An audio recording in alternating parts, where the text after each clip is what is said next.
That fight is made. How does it go with you and Canelo? How does it play out? Well, that's why you watch it and see. You know, that's what everybody want to see us fight for, because everybody got answers that need to be answered. You know, and the only way they can be answered is if me and Canelo is in the ring and we fight.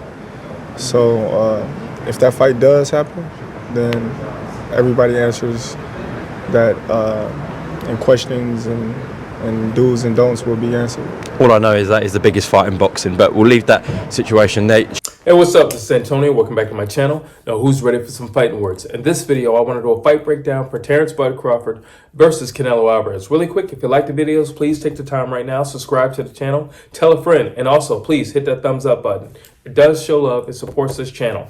And we're going to kick this thing off with the resume. Who has a better resume? By far, Canelo Alvarez. There is nothing to argue with this.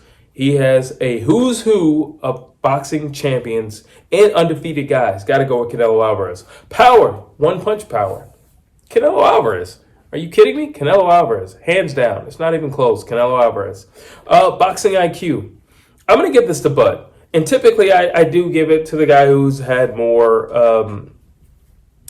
fights, you know, has a better resume. But Canelo Alvarez pretty much does the same thing with everybody. It's just either people get it, and I personally have said 1,000 times, I just think people are intimidated, but I also think they're kind of starstruck. Like, I can't believe it, I made it to the big times. I'm in here with Canelo, he's right there, he's coming at me. And it's just like, all right, but do something. And Canelo has this way of mesmerizing people, also getting them off their game plan. You look at Billy Joe Saunders, I don't know why he's fighting flat-footed. He never fought anybody flat-footed. You look at Caleb Plant fighting flat-footed. Never fought anybody flat-footed. You know, it's just weird. People kind of change what they regularly do because he's in front of them. So, but you look at Terence Crawford, he's a thinking man. Like, he will figure out the puzzle. He can understand what's going to work in a fight and what's not going to work in a fight. And he's going to try different things throughout the fight. And in that regard, he reminds me of Floyd Mayweather. Not many people can can evaluate themselves in the moment and say, I'm losing. I need to do something different. I'm going to try this.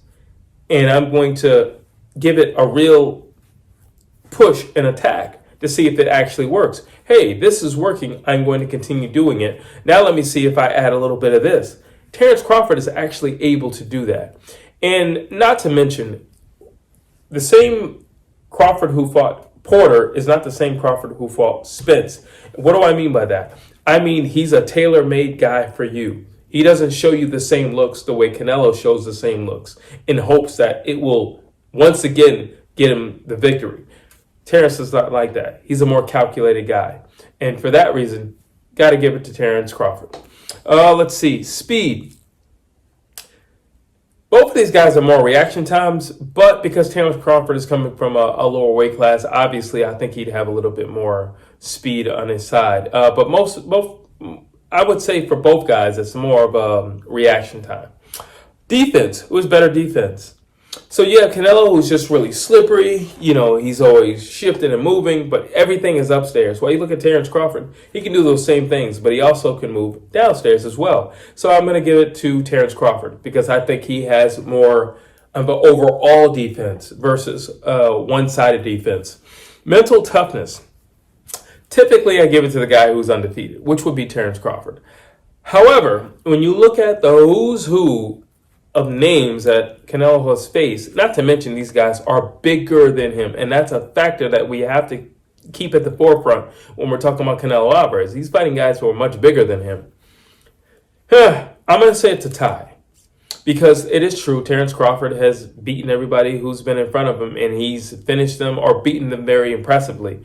However, Canelo, now granted, he does have losses, and I'm also throwing in the Lara fight. I think he lost to Lara. And I'll debate that with anybody.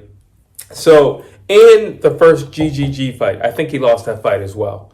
So, you know, okay, yes, he has losses, but look at who he's fought. Look at the people who he's given their first loss to, and not to mention the size factor. Versus, you look at Bud. Yeah, he beat Khan, but Khan was on his way out. He wasn't the same Khan as old. Yeah, he beat Kell Brook, but Kell Brook was compromised, and it was in fact that same wound that got compromised. Porter flat out admitted that it was going to be his last fight anyway. So all you got is Earl Spence. So I'm going to give it a tie. Let's see, durability. Canelo Alvarez took GGG's best punch and shook it off like it wasn't nothing. Canelo Alvarez is way more durable than Terence Crawford, who we've seen do the chicken dance at least twice. Let's see, range. Who's better at range? Who's better with some distance between them? Terence Crawford. Like I just said, he's a thinking man. And because he's a thinking man, that distance is going to work in his favor. And it gives him time to be more creative. Definitely Terence Crawford. Let's see, recovery. Who recovers better? Well, we have seen Canelo knocked into the ropes, but it was a very, very old fight. And, he was still very, very young. But we've seen Terence Crawford do that chicken dance. However, he recovered and got back on the horse, and he finished the fight. He finished his man. So recovery, let's just say there's a scenario, which is a very real scenario, if these two were to actually get into the ring with each other, that Canelo can hurt Bud. The question is, how quickly can Bud recover to get through the round or take advantage of the situation? The same round that Bud was buzzed on, he also recovered and got back on top by the end of that round.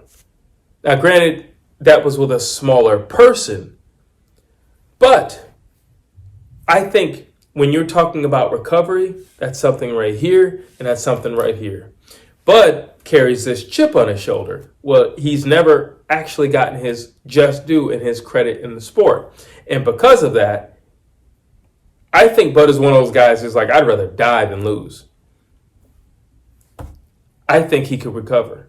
I honestly think he could recover. Let's just say if he gets knocked down, I think Bud has what it takes to get back up because of that anger and that fire inside. I think he could recover. Cardio, definitely Terence Bud Crawford. We all know Canelo's going to take some breaks. Canelo's going to go get some Starbucks. He's going to chill on that rope. If you make Canelo work more than he has to, now granted, Bud will be the much smaller guy, so maybe he wouldn't take those breaks. Maybe he's just doing it because they're bigger guys and they're a little bit sluggish. And, we're getting on in the rounds, and I'll make a nonverbal agreement to take a break if you make a nonverbal agreement to take a break.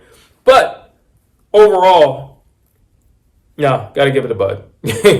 He's not that guy. Even when he's not doing something, he's doing something because he's doing all these little feints. He's changing stances. He's moving around. He's just touching you here and there. He's always doing something to where, his cardio is always, he's going. But this is always spinning as well. Let's see, creativity. Terence Bud Crawford. His game is based around creativity. His game is based around creativity and adaptability. And that's very crucial in this fight. Keep in mind, Canelo's the bigger guy. Keep in mind, Canelo's the more experienced guy. Keep in mind, Canelo's the harder hitting guy. Canelo's going 12 rounds a lot of times. So yeah, that creativity is going to be vital for Terence Bud Crawford. But I think he just naturally possesses creativity. Switching stances, that's one thing. And it's very creative. I think he's equally as dangerous when he does it, from orthodox to southpaw. But also, like I said, it's his brain, it's his mind, it's the way he moves in the ring, it's his punch selection. Creativity. Dog. Who is more dog? Listen, the fight's close. You both just got a speech in the corner. You got to go in there and knock this guy out. Every time Canelo hits you, the crowd is screaming, "Arr!" And I know that's weighing on the judges' minds. You got to knock this guy out, Canelo. This guy is a lot smaller than you. He's fighting at 140. What are you doing? And it's the 12th round. Why are you still in here with this guy? Get this guy out of here. Get this guy out of here. Now, you both walk back into the center of the ring. Who's got more dog? Who can get it done when it's all on the line and it's for all the marbles? Who can get it done? I think the fire that was once in Canelo is not burning as bright as it used to. I think Canelo has done so much in the sport of boxing. I think he's content with cruising. He lost his O a long time ago, so that's not the thing that's driving him anymore. You look at Bud. He's always been the underdog. Nobody's ever believed in him. Nobody's ever given him a chance. He also still has his O. So I guess the question is, who would be more willing to lay it all down in this last round? Honestly speaking, I would give it to Terence Bud Crawford. Last but not least, danger. Who's more dangerous? Well, I said it from the beginning. Canelo's the bigger guy. Canelo's the more powerful guy. Canelo has beaten a ton of champions.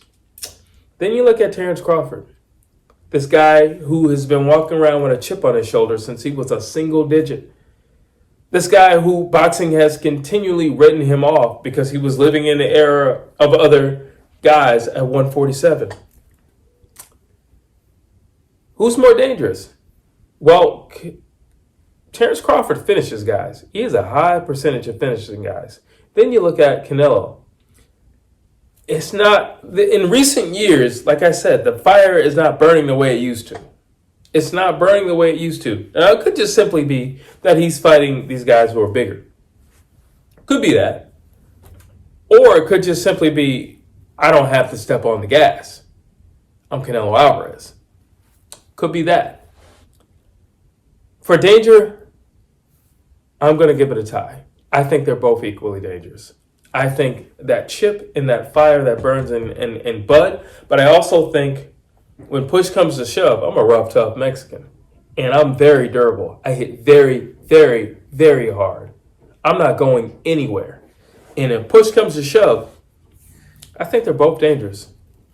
Tell me what you think. Drop your thoughts down below.